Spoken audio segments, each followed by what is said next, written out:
Because you and I, 15 years from now, if somebody doesn't have a personal brand, if they're even in business at that point, right. we're going to be like, dude, that's, wait, you don't have a camera guy in this in this meeting? Right. Dude, I'm leaving. Clearly you're not committed. Man, John Henry and I have been trying to get this podcast thing going for like 3 years now. John Henry is the son of immigrants, and he started a dry cleaning business in Upper Manhattan when he was a kid.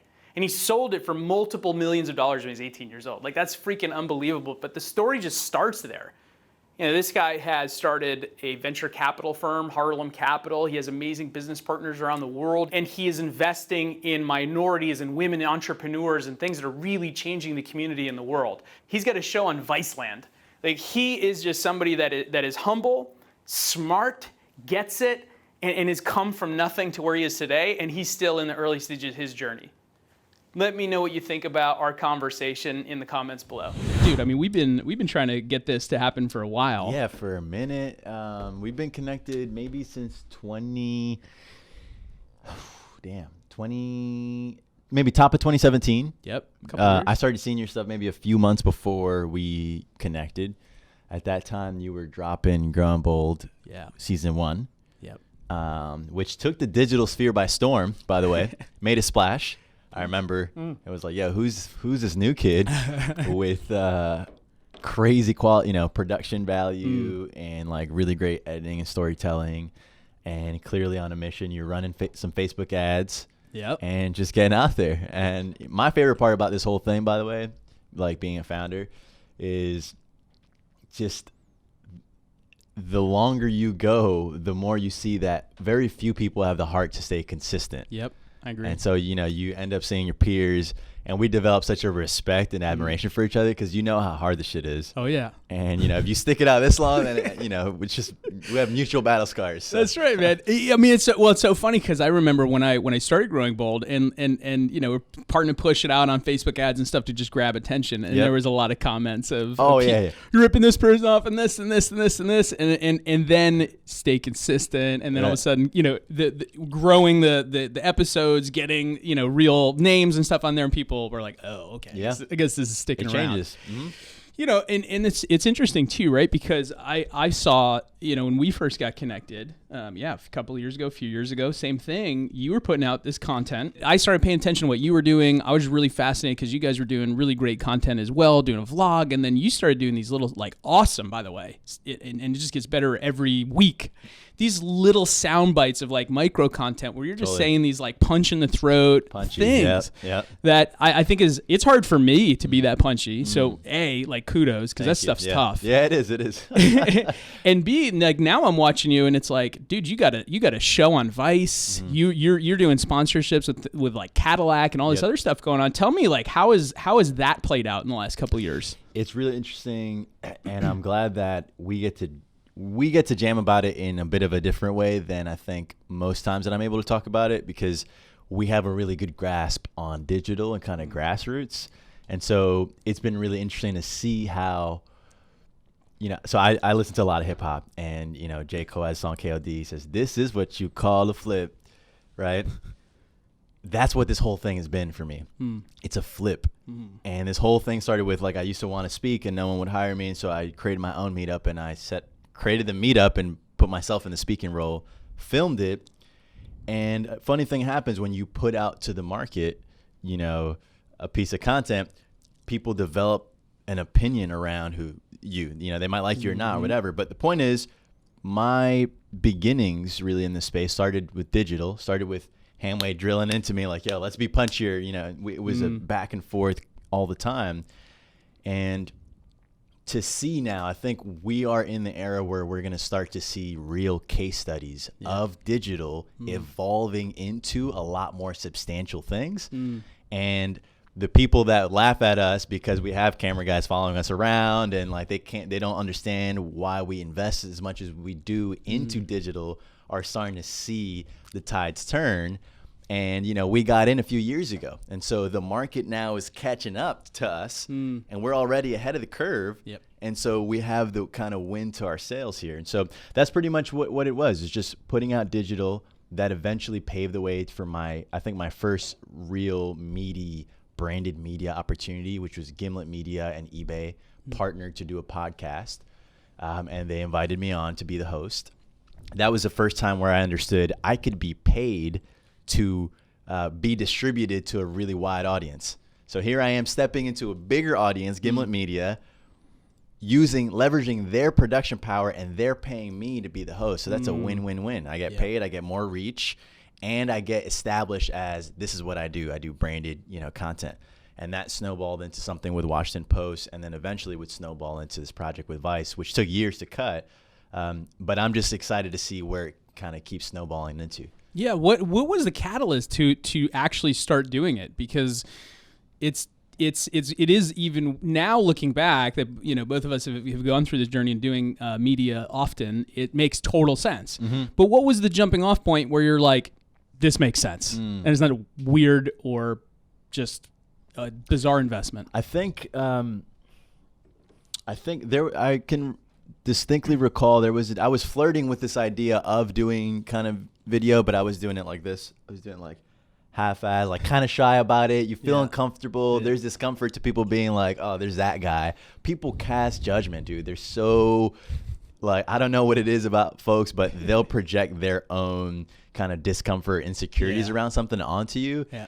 And there was almost a time where I decided not to go down this path because I really didn't want to be that guy. Yeah. And I remember in 2015, you come to a crossroads decision. You had the same moment where you have to decide, no, the upside of what I think this will bring me is far greater than the temporary pain of being judged and having that discomfort. Yeah. And so there was that day where I decided I'm going to do this because it just makes a lot of business sense. Yeah.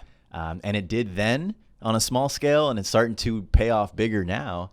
And I think it's just going to continue. Well, so that's my next question, which is obviously it's paid off from a media perspective. You've got a show on Vice. What's for anybody that's not watching it? What's the name of the show? The show's called Hustle. And yeah, it's on Viceland. We help businesses kind of grow their shit to the next level. It's executive produced by Alicia Keys and Marcus Samuelson. And yeah, we're on an edgy network. It's a small, rebellious, very culturally relevant network, and I feel at home there, so I'm happy to be there. That's awesome. So it's worked for gaining the media side, right? Yep. How has it impacted your business? Pretty positively. So my day-to-day is I run a venture fund. It's Harlem Capital. It's a $25 million fund, and we invest specifically in underrepresented founders. And it's interesting because historically, especially, Wall Street banker types, the MO has been completely different. It's been operating under the radar because the less visibility you have, the less scrutiny you have. And therefore, you have more room to operate without those extra eyeballs on you. Right. We've taken an opposite approach where we've been very visible, kind of leaning into media. And it's certainly a new wave within finance. It's not common. Some people still have a tough time stomaching it. Yeah. But as a result, we will, compared to our fund competitors, we'll squeeze them out on a deal 10 times out of 10 because the founders know us. They know what we're about. It's almost like they know and trust us already. Yep. Right. It's brand. Yep. So we can win good deals. We can get into highly competitive deals. We can make our dollars stretch. And frankly, I don't know that for, young black kids who are first-time fund managers would have been able to raise 20 million plus without brand, right? And so, from there, the question is, what do we do with that capital? That remains to be seen. Right. But at the very least, we got the chance to step up to the plate.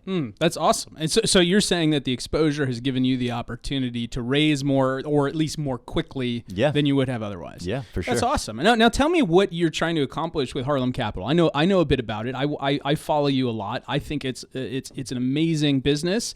I think you're doing a lot of great things for the community. But tell me from your perspective, what are you trying to do with it? Yeah, my personal kind of macro and guiding star is in this building. When I worked for a very prominent real estate family, this building, 2 floors below you guys, I was exposed to generational wealth. I was exposed to what it means to drive down New York City, and it's not sightseeing that they're doing. It's like, how is this asset performing? Like assets that get passed on by design, long-term thinking. that was the reason. Everyone's got their own, reasons why you do things. Even within a company, we all have our own individual reasons why. But for us, we're all really driven to create generational wealth for ourselves, our communities. And venture is a really good way to do that. Venture capital, it's a really specific kind of asset class. Media is really important because it shapes perception, shapes how people see themselves, what they think is possible for themselves, and that's why I play in media.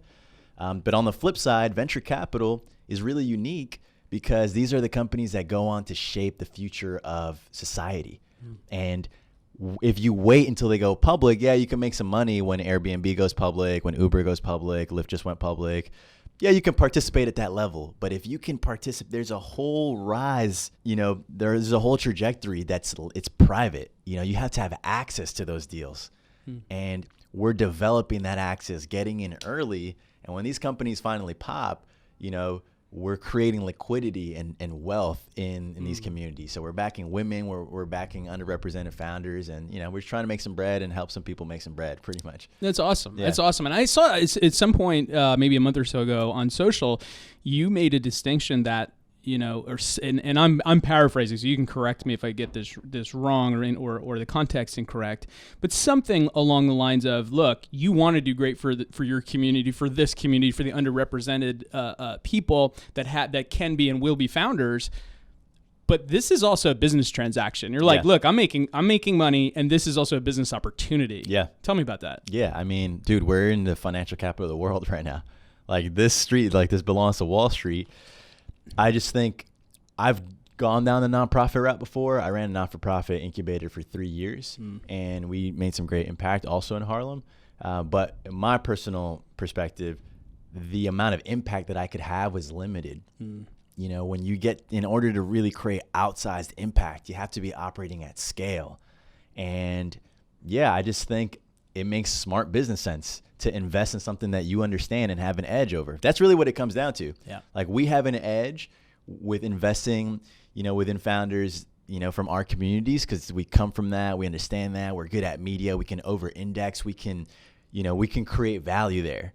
Your world is media. So if you got into investing, and I don't know if you do or don't, but it would make a whole lot of sense to invest in media companies that you can then put bold infrastructure behind and help that shit pop. Yeah. So I'm really all about unfair advantages at the end of the day. I love it. It's smart, and you're hitting everything from all angles. I love it, man. Yeah. What do you think? What do you think is the number one thing that you see founders get wrong? Now I've had a few rodeos now starting businesses, and I think when you develop a more macro perspective. And I wish that founders, on one hand, you got to be in the micro, grinding it out, pounding out the business, getting it going. But on the other hand, I wish founders would take more time to understand the macro and how capital works, right? Because it doesn't work to blindly chase dollars. That's not how this thing goes. You have to understand the macro and understand, especially within venture. Right. Venture is a tiny asset class. It's within alternative assets, and then venture is a tiny sliver of that. And so you have to understand, by the time someone invests in venture, they're already invested in real estate, stocks. This is the last thing that they do, and then they kind of throw a few dollars to see what sticks. And so once you understand that different types of money behaves differently, and in order to attract that capital, you have to be behaving in a way that capital will want to, will find your company a suitable home. Capital, you have to be a steward of capital. You have to understand how to treat capital. Media, I treat my media money way different than I treat my real estate money. When I go and I have my TV executive meetings in fucking LA, you sit down, hey, what's going on? It's larger than life. It's just a little bit different walk and talk. When we go and we pitch, institutions here, we're suited up. Nice to meet you. You talk IRR. You speak a little bit differently. When you talk venture, same thing. So I wish founders would understand a little bit how money walks and talks, because it's different every time. Was there anything as you started to build up this side of investing for you? Was there any hard lessons that you learned in that area? Yeah, I learned that every meeting, even though you don't know it, you're being sized up. I took a meeting with a really prominent family well before we were fundraising, because she said, hey, let's have some lunch. I said, great, we'll I wasn't ready, but I said, yeah, this is a pre-fundraising meeting. Yeah. And it quickly turned into, hey, what's your number on this? What are you doing here? And I was ill-equipped. And to date, we have not closed that investor because that one sit-down jaded her opinion of me and my readiness from then on. And we've gone on to work together. She just won't invest in me. Oh, wow. No kidding. Wow. Yeah. So, you just got to be ready, dude. You got to be ready. You got to stay ready, man. So tell me, how did you get into the investing side, first of all? Because you've had, and I want to touch on a couple pieces of your journey, but what was the jumping off point into investing? Going back to this whole idea of getting more and more macro, I'm a diehard founder first. I come from lugging sacks of fucking laundry through the subway system and, dropping it off, getting it clean and dropping it back off. Like, that's my DNA. Then I helped other folks do that in incubator. And I think as I've gone on, you start to understand that really what makes the world, like, really to have big impact, there's always someone behind the scenes putting capital to work. Yeah. And I wanted to be on that side of the table. I want to be on both. And I debated with myself, like, can a scrappy kid who comes from Section 8, can he, chameleon enough to get into this world and get to the table? And, like, could I have success if I just had a shot at it? That was my bet. And in many cases, I still feel like an outsider at these, tables. I didn't, I'm not a Harvard Business School grad. But I had a feeling that if I could get to the table, my perspective, because it was different enough, I would be able to bring something new to the conversation.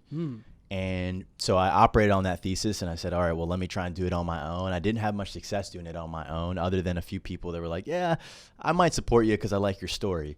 But to get to this level, dude, you need more than a cool story. Yep. You need chops. You need to be smart. You need to fucking grind it out. Like, you need more than just raw hustle, I've realized. And so I teamed up with the Harlem Capital team. We've been able to take it to great heights. And now it's really interesting to be on both sides of the table. Now I can relate to a founder on the ground and also, write the checks if need be. So it's been cool. That's awesome, man. I mean, what I'm taking from that, and I think everyone can apply this in their own life in their own way, is you leaned into the fact that you were an outsider. Yeah. You leaned into the fact that, hey, instead of trying to do it exactly their way, now obviously you have to, you have to align, right? Yeah, like you said with that first, you got to be prepared. Yep. But you're using that outsider perspective to be an advantage. Absolutely. And, to anyone watching, when you try to fake your shit, people can tell from a mile away. Yeah. When you try to, it's like you have to learn how to take your core personality, your core DNA, and you do have to adapt, but you have to preserve who you are and your viewpoint. And people will respect you more for that. You'll win more business over for that if you can bring your little flair to the table. And it didn't work when I tried to be something that I wasn't. People saw it written all over. You come across like a fake. I'd rather, to your point, just lean into, what it is that you're already doing and see if you can get it to pop off that way. So you said something that was interesting to me. You said you have to really own who you are. So who is at the core? Who's John Henry? Who are you? And like, how is, it's amazing to see you now. I wish I had, known you as you were getting started in the laundry business. It's so cool. That would have been awesome. Right? You've been through such an awesome journey and I love it. But like, who are you at the core?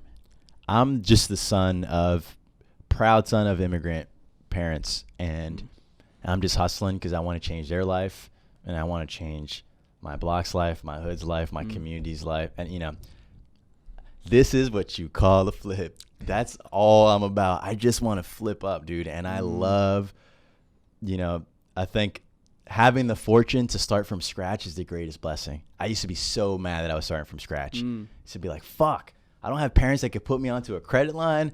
Like, I don't have my parents can't slip me 50 G's so I can start this business. Like, it's so frustrating because you're dealing with downward pressure, right? Downward pressure. But if you can be resilient enough to get past those, when you're in first gear, it's there's more pressure going against you. But once you get to gear 4, gear 5, you're cruising. You're on the highway. You're fucking hauling, And I'm not in gear 6. I'm like on gear 3 right now. And I just love this idea of starting from scratch and flipping up and flipping up, much like what you've done. You know, I don't know much about your earliest days, but you didn't start here. Yeah. You know, you've had to flip up, flip up, flip up. And that's what I love, dude. I just love flipping. That's awesome, man. I love that too, you know, and you know, I think there's a lot of, I think there's so much value in having to figure it out without the resources, right? Like, I think looking backwards, I'm like, well, it would have been nice if somebody told me this, which is great. But I think that now we are living through a time where, like myself, you, other folks that are genuine can put out information and content. Sure. They can help other people maybe accelerate it a little bit because they're able to watch you, whether on your show or on your social media, and go, oh, that's an interesting perspective. And it might either change theirs or spark an idea. Yeah. You know, I think that's the interesting opportunity of the time that we're in right now. Yeah, couldn't agree more. And, you know, how you are running a shop and you're kind of an interesting case study. I think there's this rise of businesses that are led, that have a CEO that is kind of personally branded. Mm-hmm. And when people think of Bold, they think of you. Some companies, you think of the company and as a standalone entity, but you're one of the, I mean, your handle's Bold CEO, right? So I'm just curious, what do you think kind of the pros and cons are of that, to be a personally branded CEO and driving the business that way? You know, I think that the upside is massive. I was actually saying something to somebody this morning where they were asking a question like, all right, do I spend my energy branding my business or myself? Mm-hmm. And the thing is, I said, look, if Amazon posts something on Instagram, do you care? Are you ever going to pay attention to it? Probably highly unlikely. Jeff Bezos posts something on Instagram, you're going to at least consider looking at it. Yep. We're more interested in the people. The business, though, you know, has to have a brand, or that is nothing.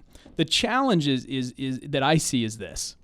When you're building up the personal brand, you have to look at it as being, I'm just the brand ambassador for Bold Worldwide. You're the brand ambassador for your ventures and Harlem Capital and everything else that you're doing, because otherwise people want just you personally. And that's tough because you cannot scale a business just around yourself. Right. You know, and you think about it like, there's some people that have gone massive by building, by scaling themselves. Like, I think Tony Robbins is probably one of the best examples. But when Tony can no longer get on stage, not that business is going to go away entirely. That's a good point. But it is not going to be the business that it is. People don't go for anyone other than Tony Robbins. Correct. Yeah, that's a good point. You know what I mean? Yeah. And so it's, how do you use the stage? How do you use the awareness and the ability to build a personal brand to then say, here's what I'm building, here's why it's important, here's my story, but here's the team and people and company behind me that are going to do this stuff. I'm just the guy saying, hey, this is cool, right? Exactly. And I think a really interesting example of who has done it right unintentionally before social media is Richard Branson. Think about it.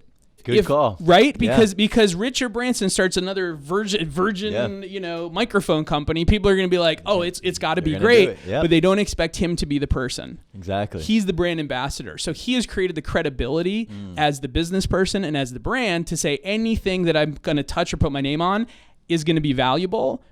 But that's an entity in and of itself. Yeah. I think that's I think we get really too caught up, myself included, in looking at everyone who's doing it today and not looking for examples like that. And I think Richard Branson's a perfect example of how do you become the brand ambassador for what you're building in a business sense. I think it's just going to continue tilting in that direction too. I'm personally seeing, right, because once we get in the pulse of deal flow, right, it's such an interesting thing here.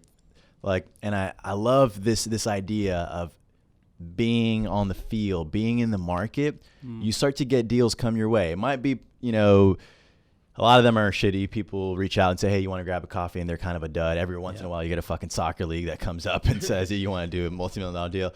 But more often than not, you get people reach out, and this is the pulse of the deal flow. And I'm noticing now the pulse of my deal flow are bigger and bigger entities reaching out because they're insecure about their understanding of digital. Yes.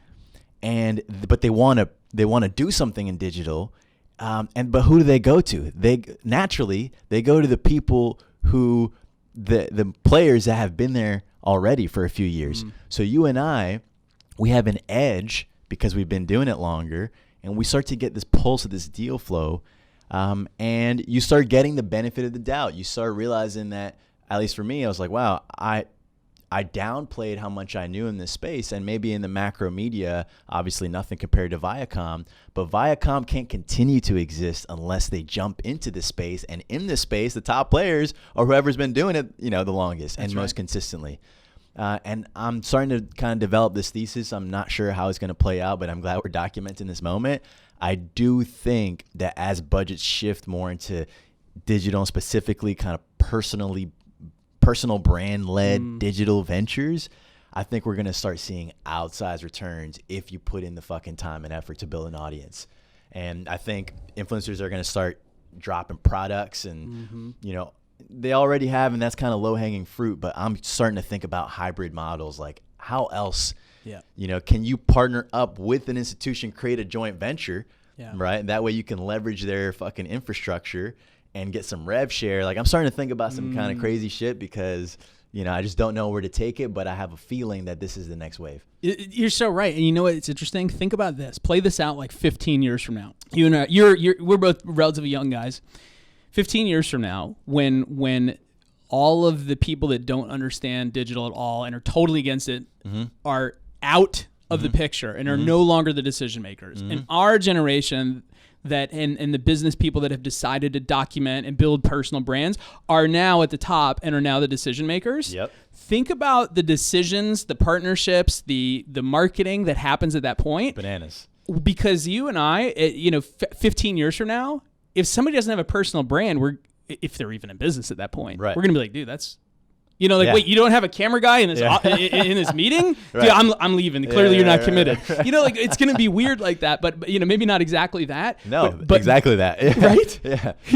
You're not showing up with a camera crew is gonna be the new wait, you can't afford to be here. It's gonna be very different, and I think we're gonna be so accepting of that. That is just how it is, which I think will create more transparency in the marketplace because of course we're going to show this. Of course we're going to live stream this or whatever we're doing at that point in time. And regardless, I think we're all going to be more open to doing business in a more creative way than it has before, closed doors, siloed. It's going to be like, hey, how do we partner? How do we Because the content is the currency. That's right. And we're just looking for ways to create content at scale without it being too disruptive to our daily flow. That's right. That when you get in this shit, any business I've ever done, the first year or two have been crazy inefficient, have been tough to stomach, they knock you in the face, you take some fucking L's, it costs you a lot of money, you're like, is this worth it? You second guess yourself. Yeah. But you have to dial in those efficiencies, and in real estate that's meant something for me, in venture that's meant something for me, in content, the trick to dial in is how can I do this at reasonable cost, without it being too disruptive to my flow, without me feeling like I'm hosing for the camera. We're second nature right now. We're flowing, right? Because we're used to it. And so for anyone considering jumping in, I want them to know that it's going to be crazy efficient at first. That's normal. Yep. You're going to be inconsistent. You're going to sound cheesy as fuck. If I look at my earliest videos, I get embarrassed watching them, And to your point about how this whole thing is going to be remembered, I had the Sunday Times.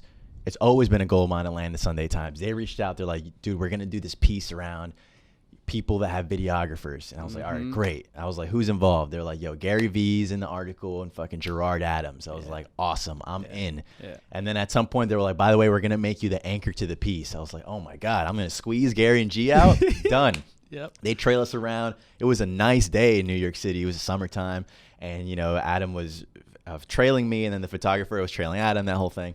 And at some point, it was really nice weather. I was like, I love New York City, and I did this, no big deal. We're going on. We're doing our thing. The article drops a couple weeks later. I'm super excited. I go to a coffee shop, and I get the Sunday Times, and I look at it, and I was like, you have got to be fucking kidding me.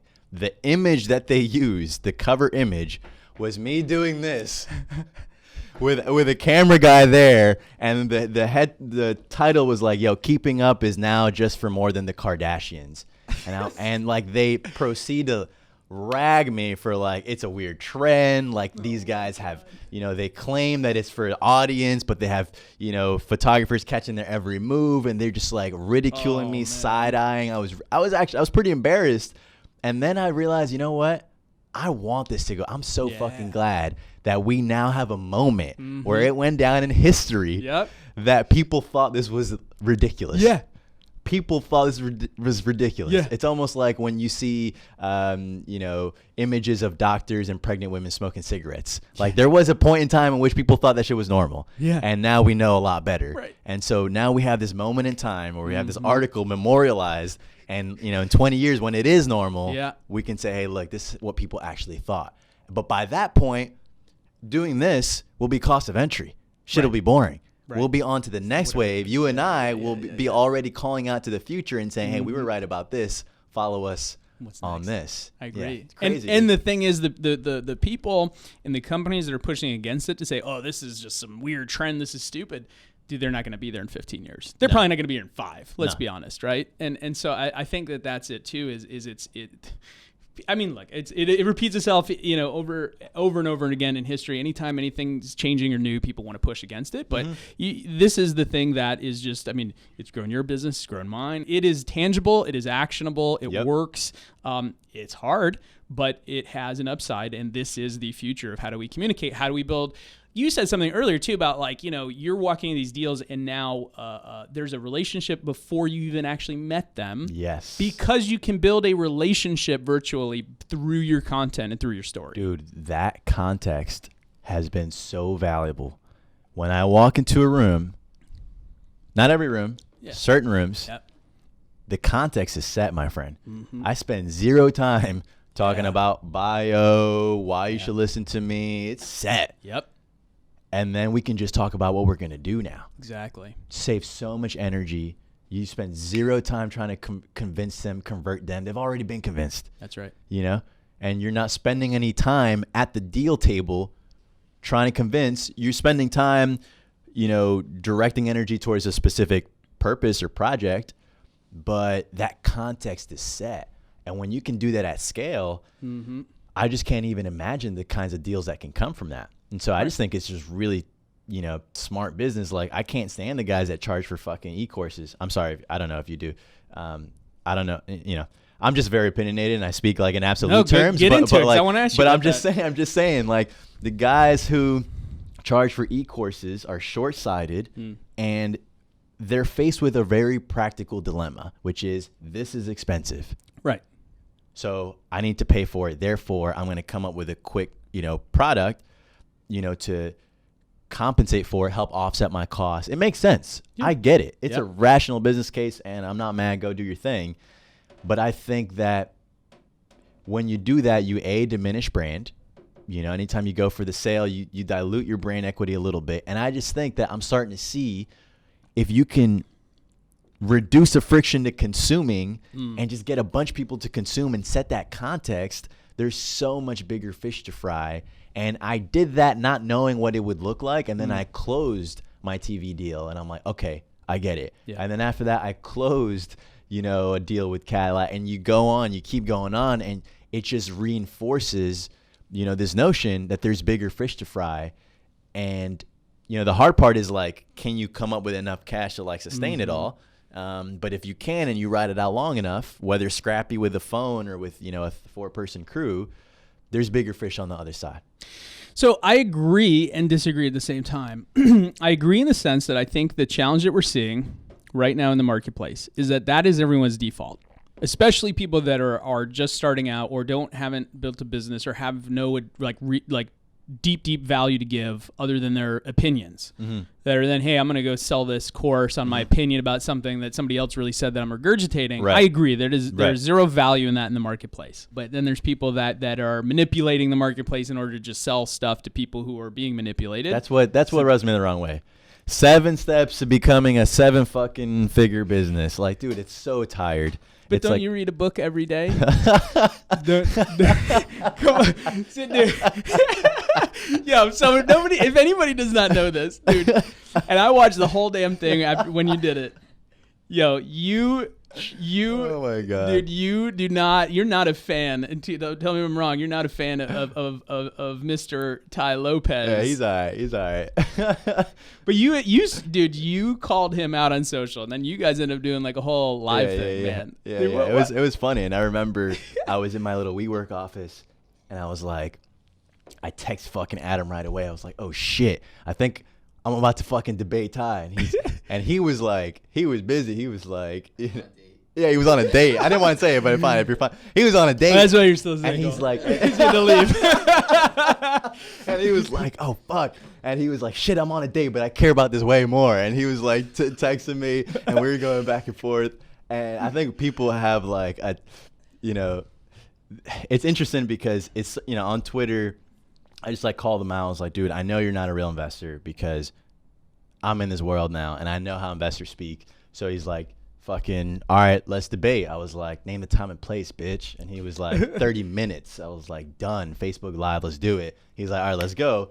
And I don't think anything of it. And like, I let, Adam know, and it's kind of fun. And like, I post it on my Instagram stories. And then, all of a sudden we're debating, we're on the phone debating, I guess. And, one thing that I didn't think through that I give Ty immense credit for is, you can tell he's used to doing these things. Yeah. So he had the infrastructure set up, right? So he had, I was in my office. It was late at night, because Eastern time's like ahead of West Coast. So it's late at night. I'm just fucking jamming on work, and this is just something that I do. Yeah. So I do it. And then I didn't realize that this piece of content was going to live on forever. Yeah. Right? Like for me, I did a live and that was it. I did the live and like, I was like, oh, that was fun. And then I went back to work and, people were chiming in and stuff.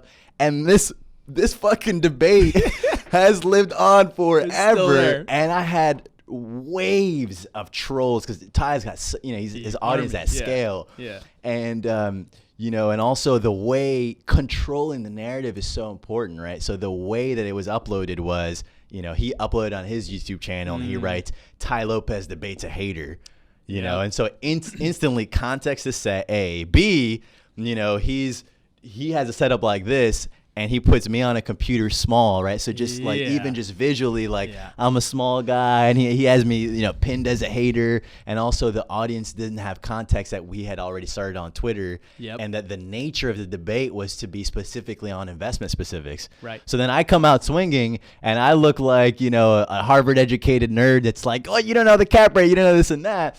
So for me, it did a number of things. One, I kind of like enforced what I knew, which is like Ty is not really like a nitty gritty kind of investor. He's more like intuition driven guy, which is fine. But also B, content lives forever. Yep. And this thing went on. It's got millions of views. There was a sub video that was created from Reddit years later, by the way. Really? Yeah. Like this was just maybe 3 months ago. Had a resurgence. I had got a spike in traffic. I was like, what's this going on about? Someone saw the video, right? Because when you have the larger audience, you can dictate what the general market thinks the perception is. And people are like, oh, you took an L, you're a fucking idiot. I still get those messages every day. And then someone saw it and it was like, wait, Ty doesn't know what a cap rate is? That's kind of the running joke. Because I grilled them on like, what's a cap rate? By the way, a cap rate, in real estate is like 1 + 1 = 2. It's like the fucking basic thing. Yeah. And someone was like, well, how does he not know this? And then brought up on Reddit, like, yo, has anyone seen this? Some guy created a mock video, like took that excerpt, and then that video went on to be bigger than the normal video. No, really? Has millions of views, and it's just this thing that's just gonna live on forever. I'm the guy that debated Ty Lopez. Ty Lopez debated me, and there was one moment though on the show on the debate where I was like, I'm going to be on TV because at some point I was frustrated. He's like, yeah, we'll see you on fucking, public TV. And I was like, all right, we'll see about that. And it's been really cool. Like the thing that speaks the loudest, my brother, is execution. Mm-hmm. I don't give a fuck anymore. Yeah. It's execution. Yeah. And it's just grinding it out. And it's like, I don't care what the New York Times thought that vlogging was. I don't care, what Ty's, army thought of me. I don't care, dude. It's just like, it's execution. And in this game, I find it funny because people over-glorify any one specific instance too much. Yes. Whether it's a win or a loss. Yep. Dude, last night, I won the Inc. 30 and the 30. Today, I don't give a fuck. Mm-hmm. I don't care. By the way, Thank you. I appreciate it. But you don't. And We're moving like, on. and I take it humbly. But yeah. like, yeah. I don't get caught up on any W or any L. And dude, neither do you, right? Or neither can you, because you're running a shop. You probably get punched in the face multiple times a day and get crazy wins all at the same time. It's very bipolar being a business owner, man. It really is, dude. Super high highs, super low lows, and you can't live in one or the other too long. Too long, dude. Yeah. Too long. Yeah. The moment you get caught up on your W's and you're coasting, that's when you get punched from behind, and then you're down. Yeah. And if you hang on your L's too much too, it's like, dude, relax. There's another stress, downward spiral. Totally, man. Anyway, I got going. You got me going. I love it, man. Well, playing that out a couple years, because that's something that we don't think about, that all this stuff will mostly live on. Our kids will see it. All that stuff is crazy to think about that. Yeah. Do you Are you still glad that you had that debate? Oh, for sure. Okay. Oh, yeah. Did you get more upside from it? I know, like, obviously hate comes, but there's obviously a saying that, like, no, there's no such thing as bad PR. You agree with that? I don't even think about it in those terms. Like, for me, I love acting on what I feel. Like, I act real time, and like I acted on something. That moment came and went. I really think about it, and so. There's been a lot of those, like, that's the journey of ascension. It's like all these execution in the micro. Yep. Sometimes you never know which moment it's going to be that pops. Just like when you drop content, you never know what's going to be the one that, like, pops. Just like that Lil Nas X, when he dropped fucking Old Town Road, didn't know that it was going to take Drake on the charts. Yeah. I mean, this kid put out one song, and he took the entire world by storm. He was worldwide trending topic for 2 days. And he broke Drake's streaming record. Like, you never know. Mm-hmm. I'm a really big fan of being a practitioner. I'm in the sport. Yeah. I have a healthy sense of competition. I'll go toe to toe with anyone with good intent. I'm a kind dude, and I'm respectful. Yeah. And at the same time, I'm abrasive and I'm brash and, like, I love it, dude. And it was like a moment in time, and I've lived on. And I'm open to I'm open to this game, dude. I love the game. I love the game. It's fun, right? Like, you have to embrace it as fun, man, because otherwise, like, it's you just didn't crazy. know, you ended up on a plane with fucking A-Rod. Like, that, by the way, put you on another level as far as like as far as I could tell. Yeah.